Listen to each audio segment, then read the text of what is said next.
Hey, y'all, you're listening to the Scout Team Hero podcast with me, your host, the Scout Team Hero, Jeremy Schuler. And sitting across from me, as always, Mr. 305. Yeah. Robert Evans. And we have a pretty gosh darn good show for you today. We got breaking news here about Dwight Howard potentially being bought out by the Memphis Grizzlies, and he's allegedly going to sign with the Lakers after that buyout is completed. We're going to talk about who we hate and who we love in the NFL. It's a new segment we're starting today. And then we're going to talk a little bit about our sports analyst page on Facebook made a projection about who's going to be in the NFL playoffs this upcoming year. So we're going to talk a little bit about that. Might even go over a little bit of fantasy. We might touch base on it. We might dip our toes in there, did a little bit of fantasy news here with the diddle fingers. But moving on, let's just touch base real quick because I think it just happened. Is Dwight Howard signing with the Lakers? I think this is a move that everyone's been talking about for the past couple of weeks. Is either that or Joakim Noah because of the whole Boogie Cousins thing. And I think this is a good signing by the Lakers, I think, because Dwight Howard he can still rebound and still play some defense. He's still going to just be there to get the ball and then pass it to LeBron James. That's really all he's going to be doing, and I think that's a perfect role for him. And the last time he was in LA had heavy expectations because Kobe was at the last leg, literally on his last legs during that time, and the championship window was really tight. And Dwight was considered one of the best centers in the league at the time, and all those high expectations, a lot of distrust and horrible chemistry. Because I saw a couple of those games, it just didn't click. It seemed like a horribly put together team, just right in the rise of the Big Three era. I think that's more the coaching, man. They had Mike D'Antoni, who doesn't know how to coach bigs. He had Paul Gasol and Dwight Howard, and that's the year Paul Gasol averaged 13 points. And he was getting labeled as super soft. He was playing on the outside. They were trying to make him shoot more. He wasn't playing like the Paul Gasol from years prior and from years after that. Yeah, he wasn't playing like prime Pau. I'm the reason why Kobe stayed in LA, Pau Gasol. Yeah. But yeah, the Dwight Howard signing, I like it. Dwight Howard's the past few seasons, besides last year, he did have a year that was cut short due to injury, only playing 9 games. By his glutes? Yeah. But yeah, only playing 9 games. But prior to that, he's been playing the past 3 seasons. He played more than 70 games in all 3 of the seasons. On the Hornets, he averaged 16 points, 12 rebounds, giving you a block and a half a game. So yeah, if he can go to the Lakers and do those things, that'll be a perfect fit. I don't know if he'll start. Actually, I think he'll start over JaVale McGee. I think he'll be a better off-the-bench guy. He'll be able to secure that paint down low. JaVale is going to be the main guy because I think JaVale is still he's still athletic enough and isn't as broken as Dwight is. Dwight's like a backup center to come in. Hey, just give us some rebounds and a couple points. That's what your role is now. It's low expectations for Dwight. That's the difference around this time around. There's low expectations. You're like, oh, Dwight Howard, because if he was he was such a huge name, but now he's whatever. But still, he put up 16 and 12 for Charlotte. Yeah, but that's Charlotte, though.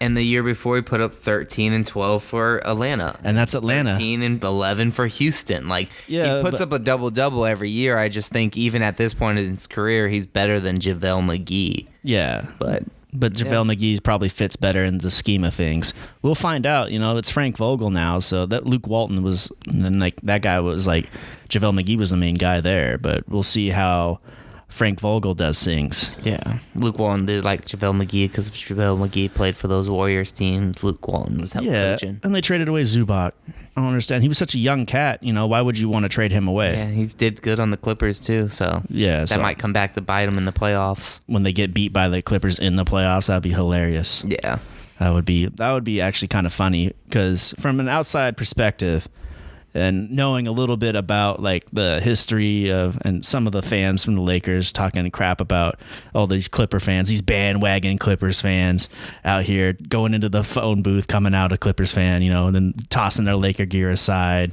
Throw it away. Yeah, throw it away. Throw your Laker gear away. And burn the 24. Yeah, burn. Light up the 8. Light up the 8. Burn the 24. Talk shit about Magic. We'll see. We'll see how it is. But I like the signing. I really do. It's kind of conflicting for me because for some reason I'm developing this hatred for the Lakers for some reason.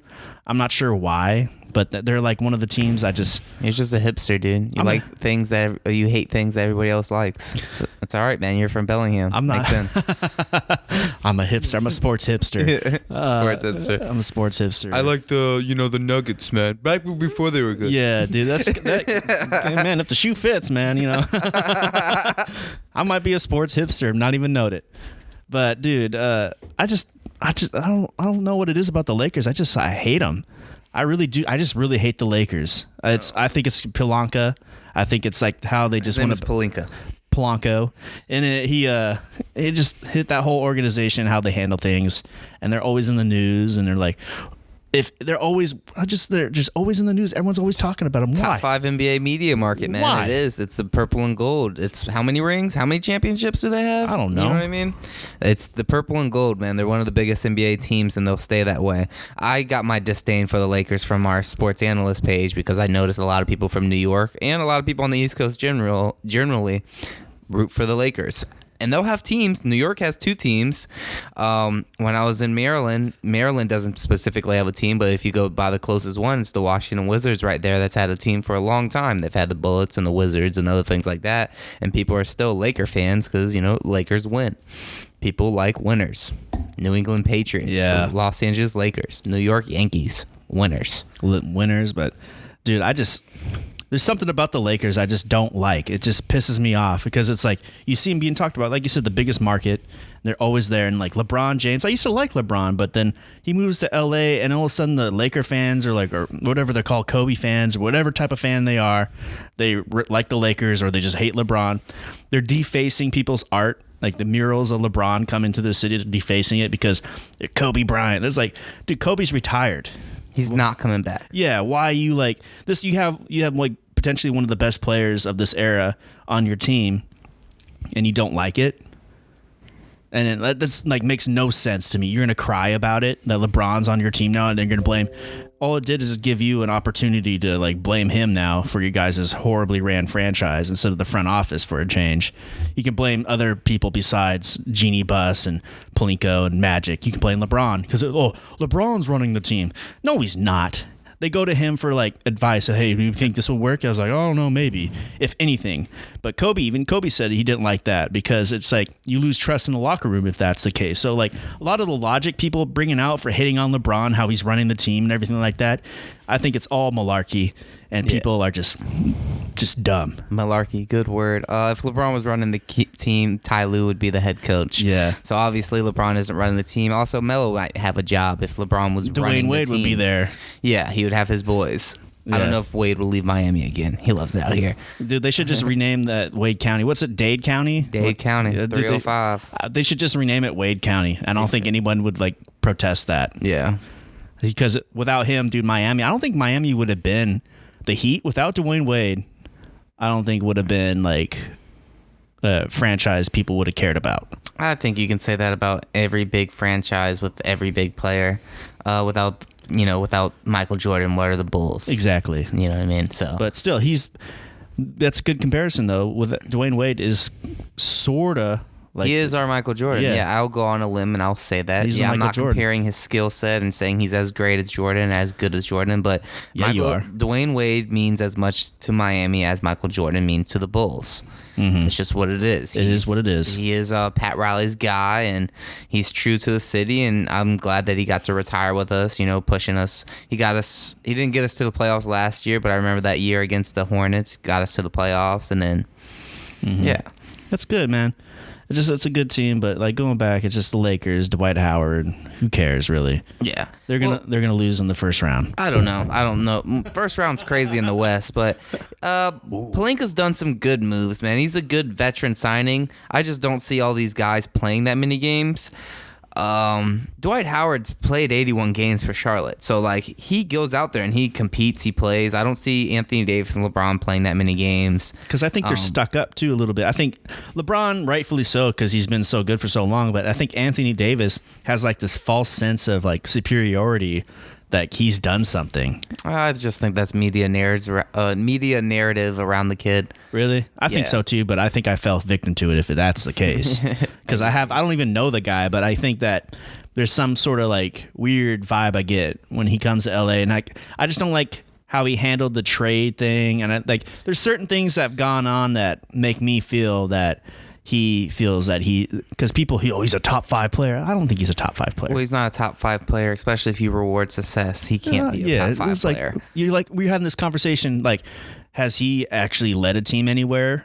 Yeah, I mean, he's played Golden State. Besides in college. He's played Golden State in all the playoff appearances, and, I mean, Golden State beats everybody, so it makes sense. But still, he hasn't done anything. He doesn't have wins, so he can't be rated over a Steph Curry as a top 5 player. I mean, I wouldn't even rate him over a James Harden as a top 5 player, so. That's true. I think Kevin Durant in a boot still better than Anthony Davis. One-legged KD. One-legged KD is better than a broke knee AD. Broke shoulder. Yeah, whatever. You sneeze on him, he's going to be out for 2 weeks. Yeah. Well, let's get this switched over to some NFL. We're going to transition in here. Yeah, that's a good idea. You were talking about loves and hates, man. We're going to go into the love and hate segment. I love hearing some Scout Team Hero hate. So that's what I want to hear. I'm a pretty humble guy because I don't really like the Scout Team Hero. Who do you hate this season? I don't like to go out there and bash players because I'm a pretty humble guy and I don't want to upset people.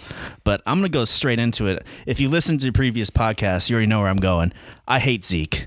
I absolutely hate the guy. I think he is a diva. He thinks he's better than he's better than the team, first and foremost. And he gets in trouble almost every offseason. The Cowboys are always having to adjust their game plan because of him. Oh, we have him this week, or we might not have him this week.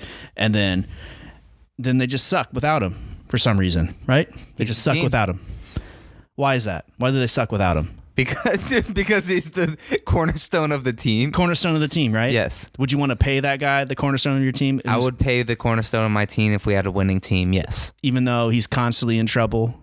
Sure. It's Jerry Jones. He is not reliable. If I was the Cowboys, yes. If I was the Patriots, no. Cowboys, yes. Cowboys, the employer of Greg Hardy. Yeah. The Cowboys, yeah. Well, they made some mistakes in the past. I think Jerry's learned from that too. Oh. So I think the reason why I hate Zeke is that he has 2 years on his contract, right? And you have 2 years, and I think this is one of the better Cowboys teams in recent history, especially with the young talent on the defensive side and their offensive lines towards the end of their contract. So it's you're going to have to start paying players. And this is that time. This is when the window is the best for the Cowboys to win the Super Bowl. And he holds out 2 years out of his contract because I want more money. I want this, blah, blah, blah. Well, earn it. Earn it. He's earned it with leading the league in rushing, man. And he's also made it questionable to pay him with his off-field incidents. It's he's had 1 year where he had suspensions. And then he has all the other things that go on along with it. I understand. He makes mistakes just like every other 20-year-old makes mistakes. But he shows up on Sunday ready to play and he runs that damn ball. He eats. Like he says, he eats, and he always eats. And the Cowboys are a lot better player with him. And at the end of the day, all these guys are doing are playing football. So you can hate him, but it's not for what he does on the field. Yeah, they are just playing football. Yeah. But it is no longer just playing football once millions of dollars are involved. I understand. It is he's setting an example. And if I'm a owner of Cowboys and I'm always number one in media coverage, if I sneeze, everyone's going to be tweeting about it in 20 minutes type of deal. I want the player to be respectable. I want the player to be a role model. I want a Barry Sanders. I want someone who's just quiet and goes to work and then goes home. I don't want to see a guy bodying up a security guard in Vegas, and then pushing him down because he's twice the size of this poor security guard. Don't get in Zeke's face, man. Do you know who he is? But you must not know who he is. You trying to kick Zeke out of a place. So you're just gonna be all for Zeke disobeying the social laws that are set and social laws are written in stone. Did he go to jail for that thing? No, but he did get recorded and there was an incident where he could have been suspended. Did he get suspended? No. Okay. But still, it's come on, bro. It's you're an NFL running back and you see this guy you're definitely twice the size of and you're just going to body up on this dude because he's doing his job. He doesn't have the athletic ability like you do. He's making $15. I feel personal for this because I'm one of those. I used to be a security guard, so I know what's up. You'd be you got to go up against a guy that's twice your size. You're man, I hope he doesn't put up a fight. I hope he doesn't because you're definitely going to need some help, dude. It sucks. And then I see that I'm dude, come on, Zeke, bro. You're a professional. So that's where it is. That's where it all is. It's with the security guard. That's where the security guard comes from. Because it's the normal people getting stepped on by Zeke. And I'm like, come on, bro, dude. You're supposed to be a role model. You're supposed to be out there. He's a role model when he leads the league in rushing, which he could do again this year. He could. Like, yeah, if he's from pure talent wise, he's good. But I hate him just because I think he's immature, and I don't think he. I think he's entitled. I think he's entitled, and that's due to Jerry Jones. And, like I've heard other people talk about it. Jerry Jones did go to bat for him, too, when he had that suspension. He went up there. He wanted to get Goodell fired. He got publicly went out there and said, I want Goodell, and, like, want to review this process and everything like that. So he became enemies of the owners and all this type of stuff. And then Zeke's like, I want an extension. I'm like, well, give me 1 full year of, 1 full year like this, especially with this one, and 2 years out. I don't know, man. It's just the whole thing about it just pisses me off. It's 2 years out. You have a chance to win a Super Bowl, and you're going to hold out and go to Cabo while your team's working. And I hope I hope fucking Pollard like replaces him and does just as good. And he comes back with his tail between his legs. Can I play now? No. I hope you hold out for the next 2 years, so you just lose money. That's what I've heard Chris Broussard say is he believes that the season might start with Zeke not playing. He might sit out a week or two. And I just don't know what's going to happen, man. That could happen. Pollard plays well, and they're like, well, we don't need a Zeke. We have this great offensive line.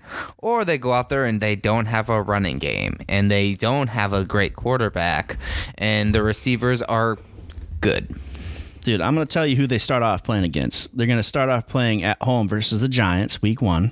That's a rough game. Divisional opponent. It's a divisional opponent, but is their defense that good? Who? The Giants? Yeah. Does it matter in those It does matter. games? It does. In a little those bit. Divisional games? You can be, like, in football, pro football, talent does matter. If their defense isn't talented, we're going to find out real quick. And on top of that, I think the Redskins defense is a little bit better than the Giants defense, but they play in Washington week 2.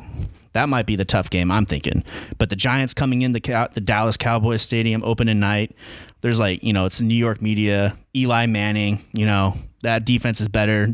They just have to focus on Saquon, and that's about it. And then they play the Redskins, and then the Cowboys play the Dolphins. The Dolphins have some good secondary members, and the Dolphins are just a question mark in general. I don't know. I don't expect us to be that good this year. If we could push for 8-8, 9-7 with Josh Rosen getting some snaps, starting after the first quarter of the season. I really don't want Josh Rosen to start before week 4 because our first 4 weeks are pretty rough. I'm not gonna lie. And then the Cowboys play in New Orleans. Those are the first 4 games.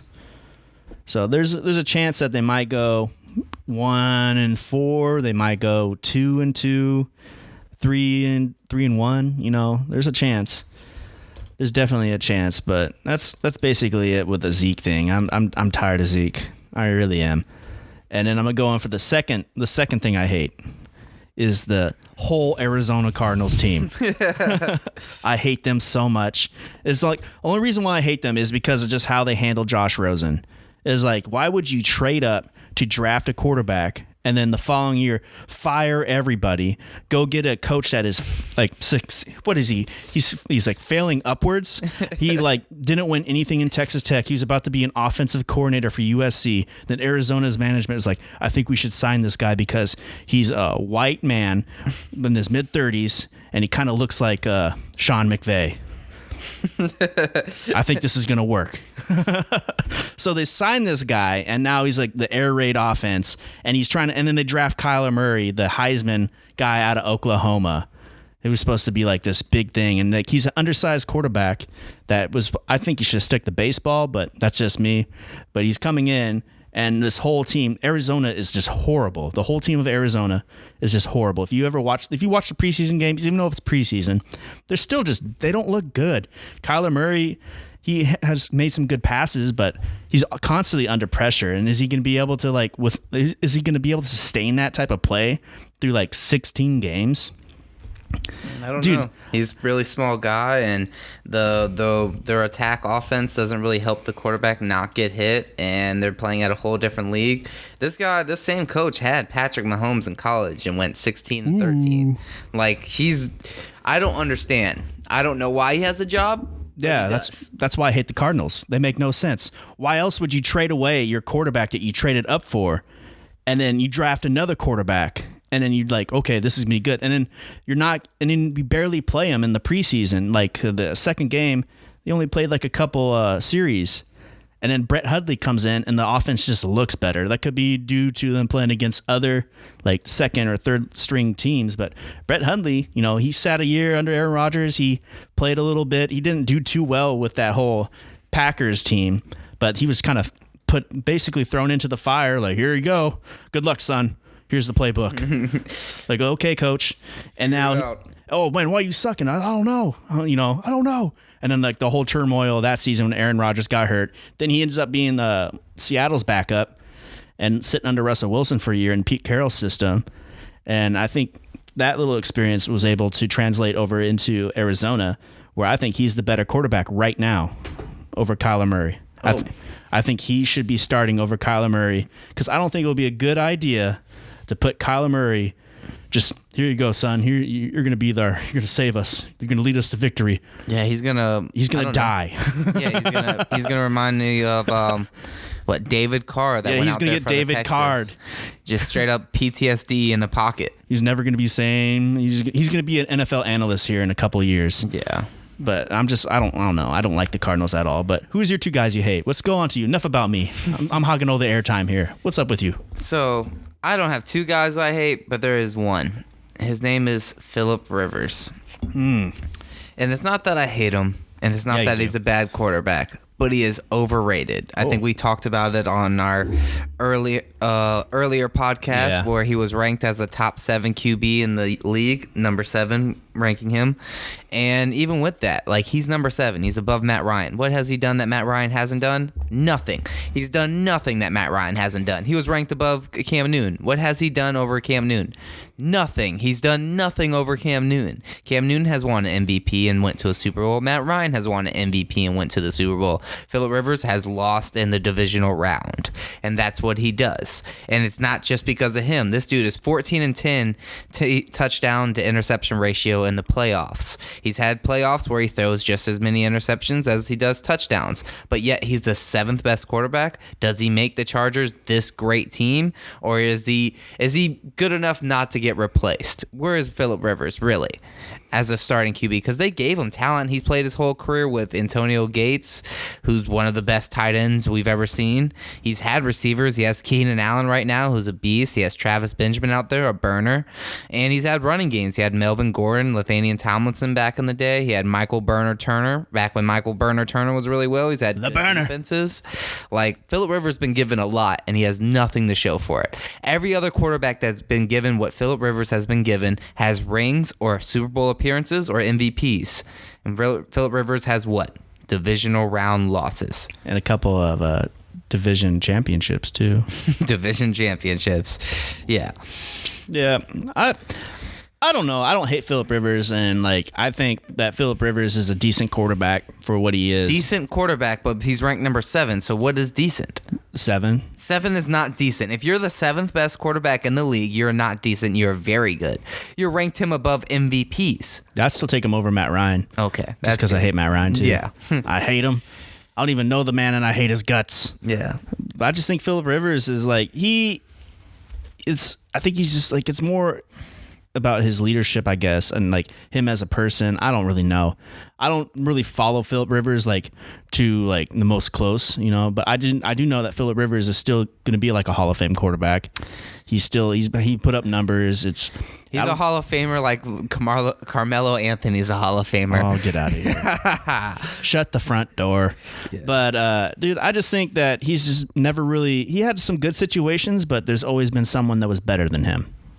Or teams or things that he could never overcome. He's never overcome those things, those hard things. In the NFL, everybody's good. In the NFL's every year there's gonna be a really good, talented team that you have to overcome if you want to be great, if you want to win championships, other things. I just think so on and so forth. He's always ran into players that were better than him. He's always ran into teams that were better than him. He's always ran into everything that's been better than him, and that's why I don't agree with him being ranked better than he is. And he's not I don't think he's a top 7 quarterback. I would even go in the top 10. 10 if we're looking at, Big Ben, Drew Brees, Tom Brady, Cam Newton. I think Cam Newton was 11 on the list. I'm not putting Phillip Rivers over Cam Newton. Interesting. But okay, man. Well, if that's how you feel, you're entitled to your opinion. You want to switch it over to some more positives? Who do we love? I'm tired of just hating on people. I'm not attending the player hater ball this year. So I just want to keep it positive. And we'll start off negative. Let's like send this off into a positive light. All right, my first person I love and I want to talk about a little bit is Lamar Jackson for the Baltimore Ravens. Lamar Jackson. So Lamar Jackson took over, in the latter half of the season last year, changing the 4-5 Ravens, ending out the season going 6-1, making that wild card spot, and giving the Chargers a hell of a game, man. He had abysmal first half in the playoff game against the Chargers, but in the fourth quarter, they scored 14 points, and he was leading his team down the field before he got sacked and fumbled, and that's how it ended. But I just think for a guy that led his team 6-1 and has had success, he's had winning success at every level. In college, he was a winner, even though Louisville isn't that great of a team. He won a Heisman. The dude's a winner. And he just kind of gets downplayed, and he's not a great thrower, and he doesn't have this arm, and he can't do this. And I just think in Baltimore, he has a perfect situation. They just got Mark Ingram in the backfield, which, if we're going to talk about fantasy, I think that's a steal. But Mark Ingram in the backfield. They got the receiver from Oklahoma that Kyler Murray threw the ball to all the time, Marquise Brown. And they have Willie Snead, which is an all right receiver, but I think he has tools around him that will make him succeed. Also, they have a tough defense to lean on. They still got the guy from Seattle. They got Earl Thomas this year. The guy from Seattle? The guy from Seattle. Yeah, they got Earl Thomas this year. And they have another really good safety. They have Earl Thomas this year, and then they have Yeah. Who else do they have?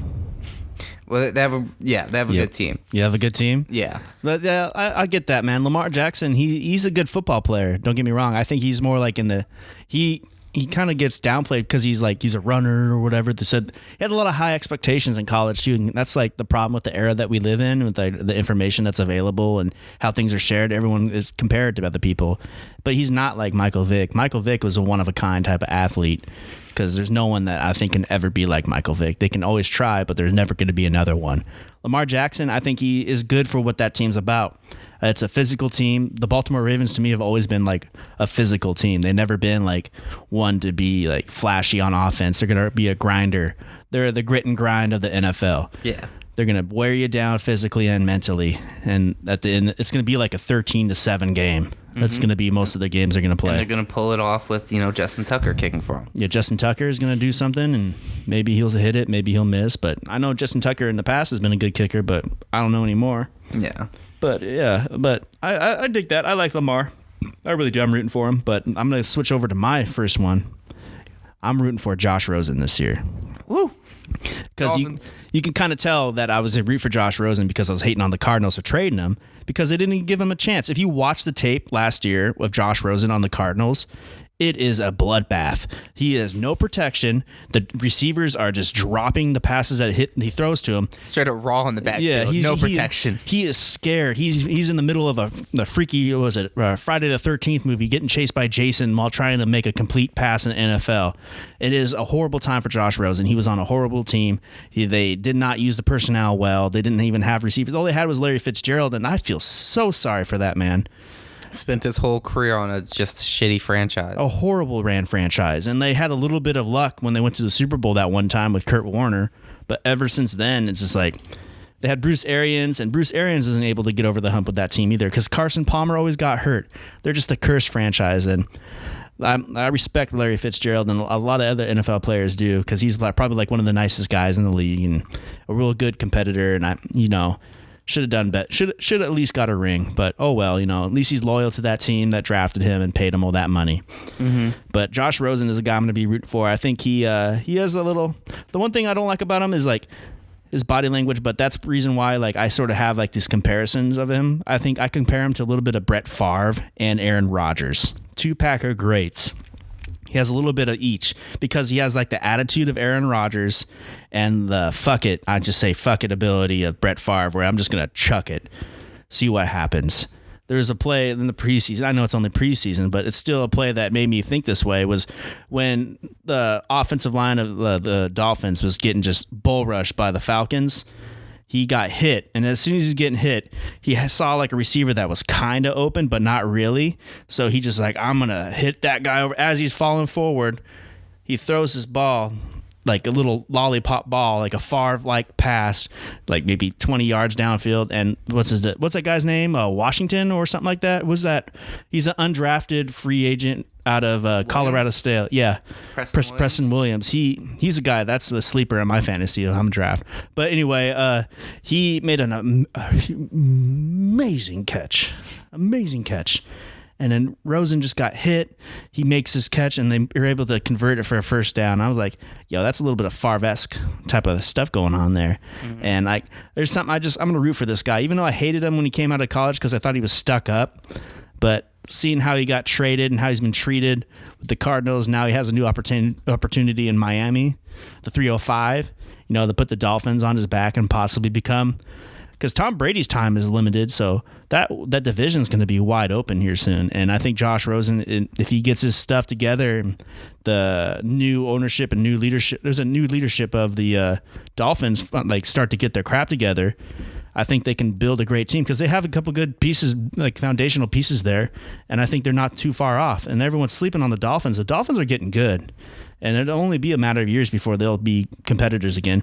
Everyone's all high on the Jets because they're New York market, but trust me, the Dolphins are going to be up there in a couple of years, maybe years. I think I can guarantee you're going to see something like this year. They're not going to be an easy win this year, so look out for the Dolphins. And the second guy I'm going to be rooting for this year is the man, the myth, the legend, the king of Seattle, the new king of Seattle, the royal family, the Russell Wilson. Russell Wilson, with his new contract and a lot of people saying that he's overrated, I feel that this is a moment for Russell Wilson to prove everyone why he is worth that money. He's going to see that with the second year under this new offensive scheme, you're going to see him be able to execute the game plan more efficiently than he did last year. He's going to make better reads. The offense will be more catered to him a little bit, while using the run game is sort of like, it's the repetition. It's going to get the defense worried about the run, but keeping them honest with the pass, with the play action.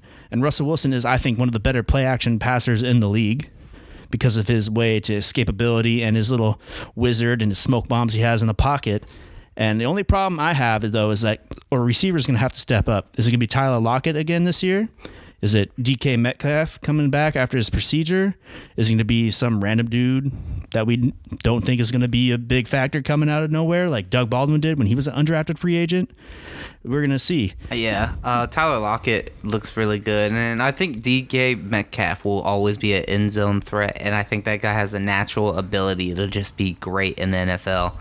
I've heard, talks about his route running, and he doesn't have that expansive of a route tree. But still, you can't teach 6'3", 220 running a sub 4'3", 40. Like, you can't teach that. That is God-given talent. And I just think that DK Metcalf will be very good in this league. I think that's a stealing fantasy pick. I think he'll be the big guy to throw that Russell Wilson can roll out to and throw it to. Russell Wilson does like short receivers. Doug Baldwin has had a great career with Russell Wilson because Russell Wilson does break out of the pocket. Doug Baldwin learned how to play out of the pocket, running, adjusting his routes with Russell Wilson, which hopefully Tyler Lockett can do that because I think that's a big thing this year. Like, Russell Wilson has to run and he has to throw on the run, and he needs receivers that will pick up on where to be, sit down in the zone, how to break off from their man, and Tyler Lockett has to become that dude. And if he doesn't, I can see the passing attack for the Seattle Seahawks having some trouble. I do believe in your rushing attack. I am afraid in fantasy to pick up Chris Carson because you have Rashard Penny, and I don't know who's going to be the surefire starter. I don't know, is it going to be Chris Carson or is it going to be running back by It's going to be Chris Carson because Rashard Penny hasn't had a good preseason. He every time he gets the ball, it's weird. Every time he gets the ball, he's always getting blown up in the backfield, or he'll kind of like almost break a tackle for like a 1 or 2 yard gain. And then that guy out of Miami, I forgot his name.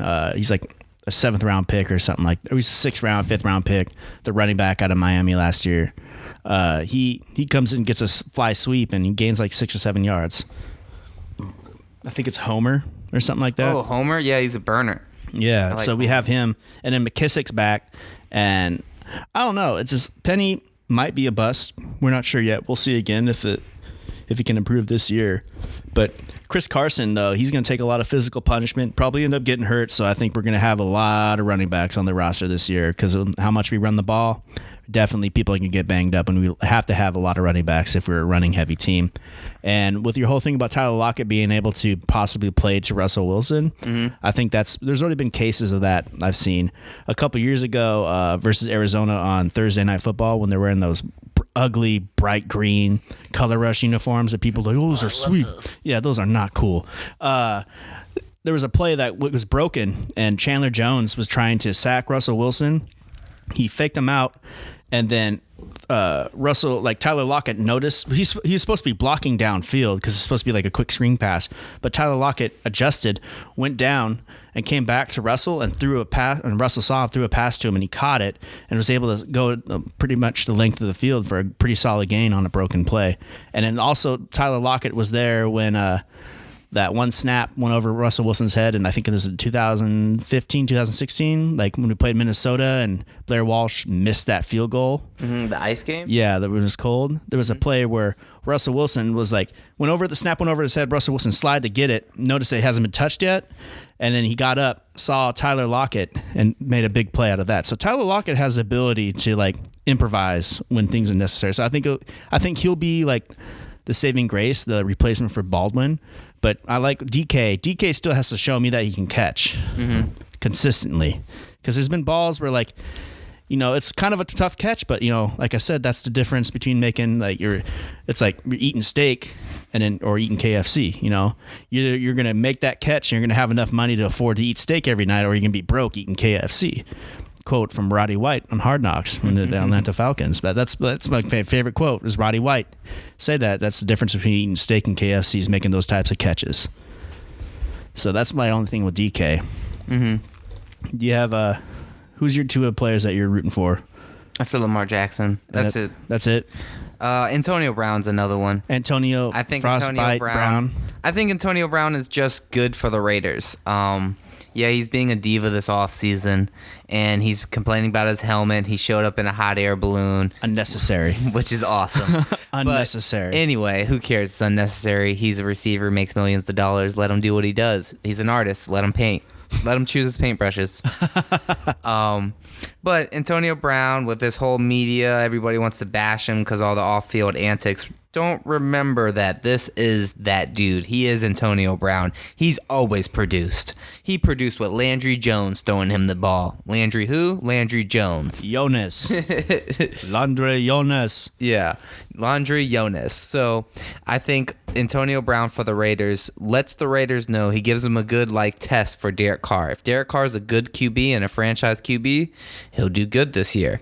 He'll do good with Antonio Brown. If he's not, if he doesn't have a good year, you can get rid of Derek Carr because he has the best guy out there on the outside. You don't think offensive line is necessary for that? Offensive line, hey, I saw Big Ben just throw it up to that dude plenty of times, and he comes down with it.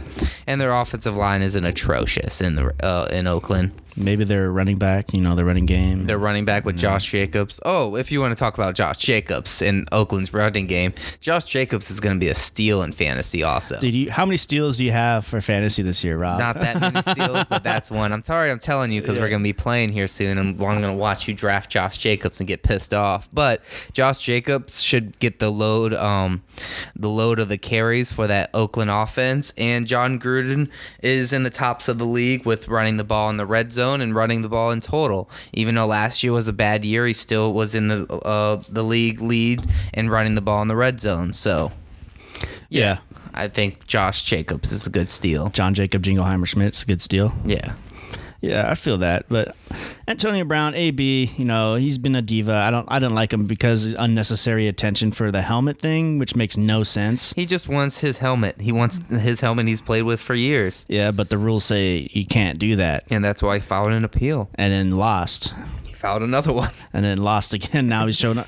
I don't know. I really don't know what's up with that. It's like, okay, I can't wear the helmet. Okay, cool. I'm making millions of dollars. All right, whatever. Yeah. I could do that. I mean, I could complain about something and go, well, I'm not going to quit my job over this.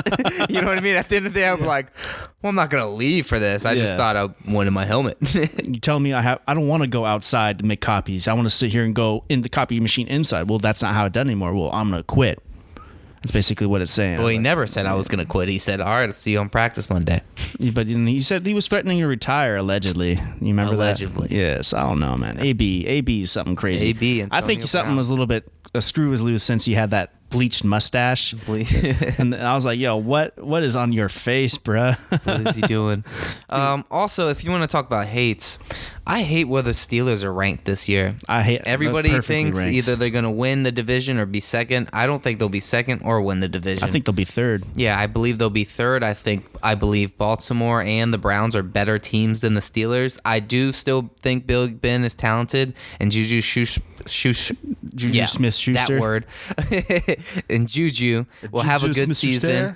But he doesn't have the double team on the right side. He won't be single coverage now because they can now double coverage him because they don't have to worry about Antonio Brown. I just don't see the Steelers losing their best two players and becoming better afterwards. Yeah, speaking of the Steelers not making the playoffs, that's basically where our page sort of had them. I'm not sure if the mainstream media is picking them to make the playoffs because I don't think they're going to make it. Right now, our page that we have, the Sports Analyst page on Facebook, we did like a couple-day poll series where we picked the division winners, and then after that we picked the wild card players or wild card teams after that. And this is the list. They got the Kansas City Chiefs, Cleveland Browns, Indianapolis Colts, New England Patriots, LA Chargers, and Baltimore Ravens all making the playoffs out of the NFC or AFC. And Baltimore Ravens and the Chargers are going to be the wild card teams. And I think that's a pretty accurate list because I don't really think that there's any other teams that could possibly rival that. I disagree. Who? The Houston Texans. I don't know. I think the Colts are good, and they had a good season last year. And, with Andrew Luck back, he always gives you a chance. But Andrew Luck has already shown to be hurt this offseason. It's already happened. If Andrew Luck isn't playing, then the Texans win that division. Also, I think the Jacksonville Jaguars have a very good defense. They always draft towards defense.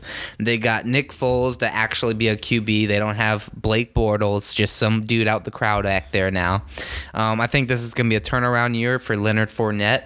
And I know these are a lot of beliefs, but I believe if you give them a decent offense, they have a good enough defense to make a run. That's that Florida bias. And I think the Jacksonville Jaguars will be good this year. They have Jalen Ramsey out there on the outside and Alan Boye on the other side. Very good secondary and very good defensive linemen. So, yeah, I think they're going to have a good team. Like, they could be good, but they're also like super inconsistent. So, I really don't know what to think about Jacksonville. Honestly, I thought they'd be good last year, but they weren't. Yeah, another team to look out for is the Tennessee Titans. That division's pretty rough. From all four of those teams aren't bad. They don't have a very bad team in their division. I would say they're almost compare them to like an AFC North because the AFC North, the Bengals might not have the greatest year, but I don't think they're a bad team.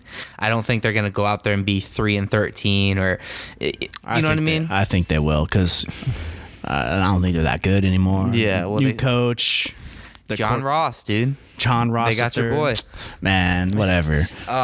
Dude, I'm just saying, I think but the AFC South, I believe, is taking over for being one of the better divisions in football from top to bottom. All four of those teams are competitive, and you don't just go in there and beat Tennessee. You're not going to just go in there and beat Jacksonville. You're not just going to go in there and beat Houston, and the Colts are the favorite to win the division, and they're usually good. So I think that's going to be a tough division and a tough outing for any team to go in there. So. Yeah, it's pretty easy to get good over time when you're constantly picking in like the top 5 in the NFL draft. So, well, it's good to see that division turn around. But if Andrew Luck's playing, the Colts are definitely going to win that division. And I think that the Baltimore Ravens and the Chargers are better than both those other teams in that conference, whatever.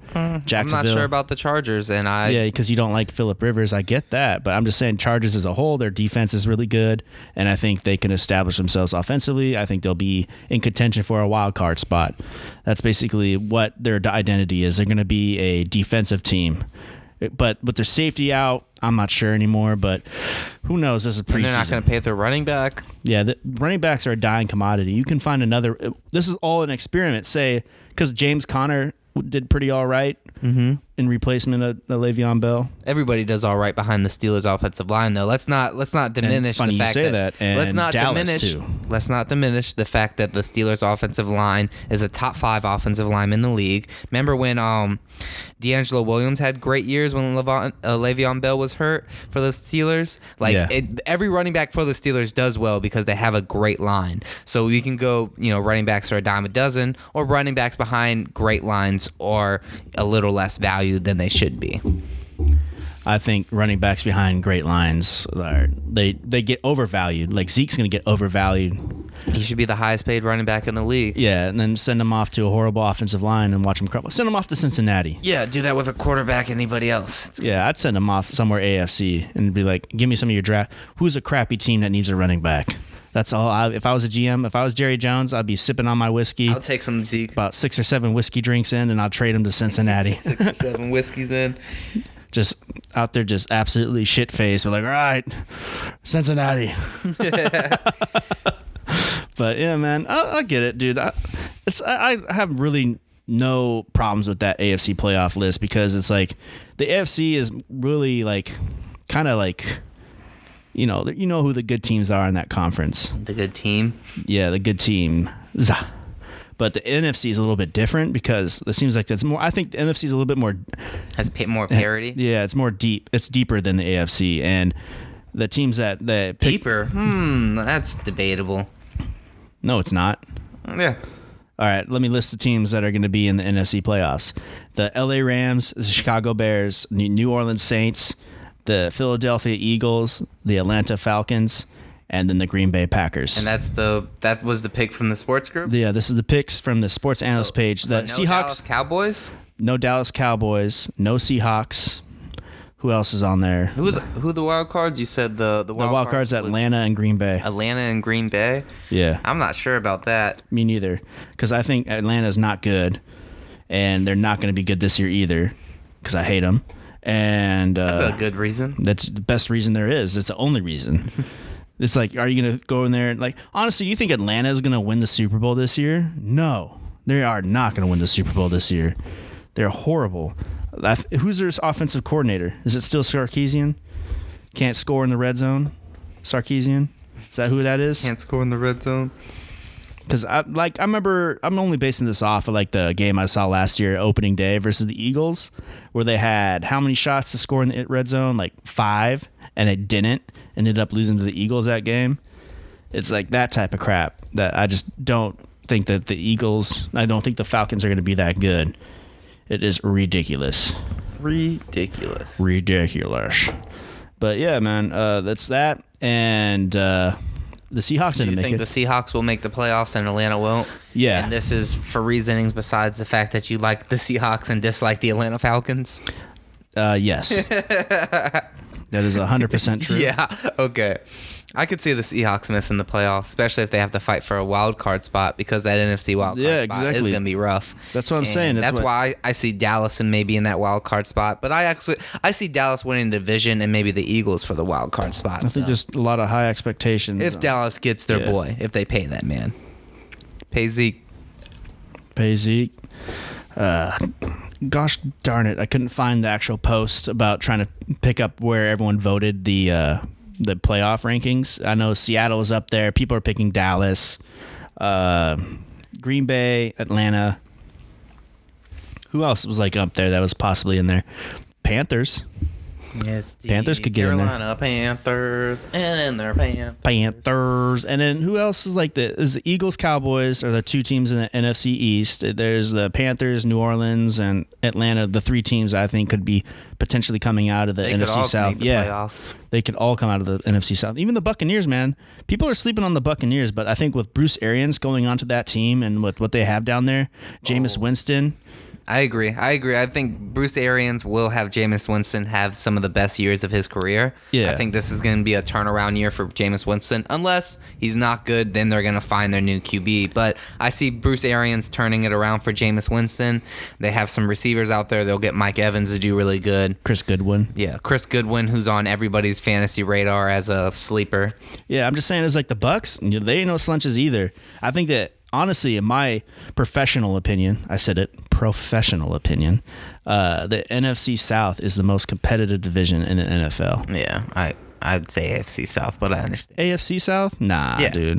Most NFC competitive South? with there's no clear favorite in the AFC South, I don't believe. Even with the Colts having Andrew Luck, I don't think they're that much better than the Texans. The Colts are the favorite, but I know what you're saying, but like Colts, everyone's like, oh, the Colts. And then like then there's always Houston's always if J.J. Watt's going to stay healthy or not. Then after he goes down, that's when a little bit of a slump, and their offensive line in Houston isn't the best. Yeah, but they do have a couple good running backs, and like got DeAndre Hopkins. They got some good talent, but this is like I don't think they have it.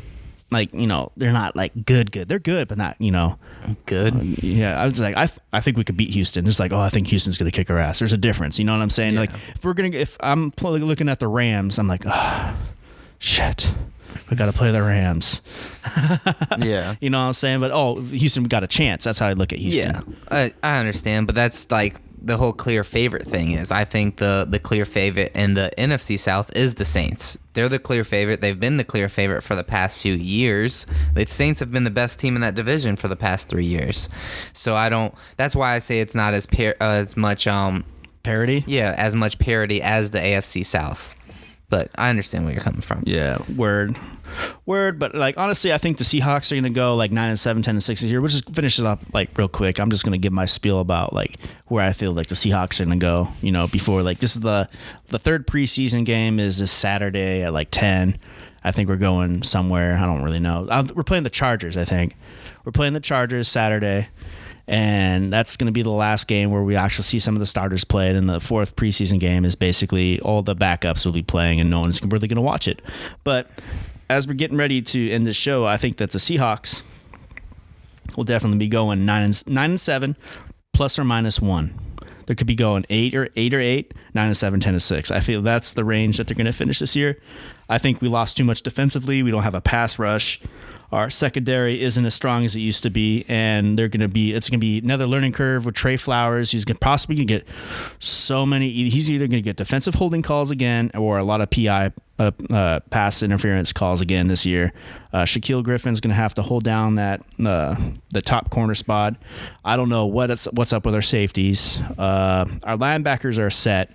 Really solid group. I think that's like the best part of our defense.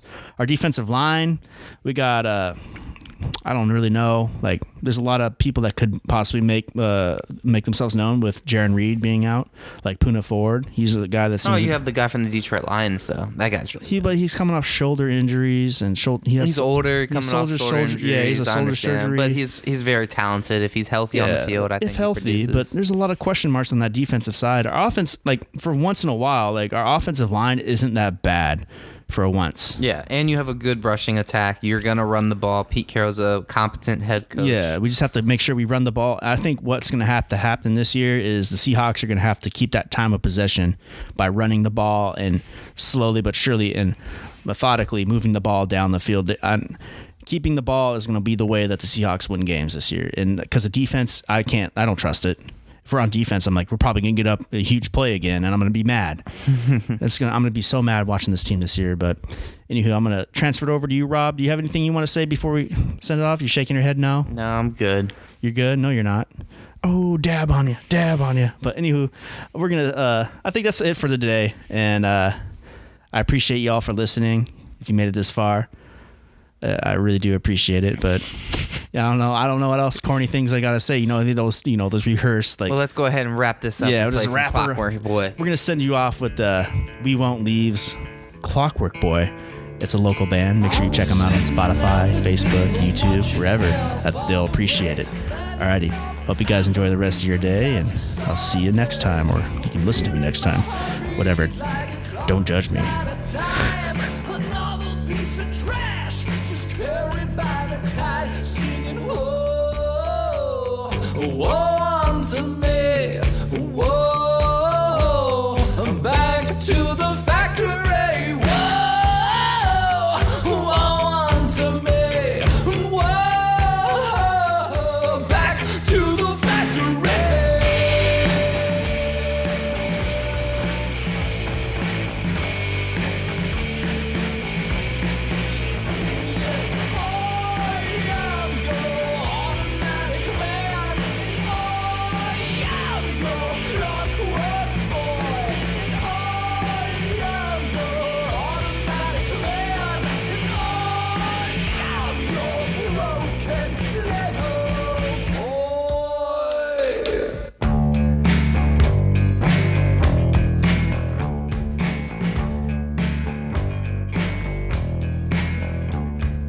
I wish I could be loved in while asleep.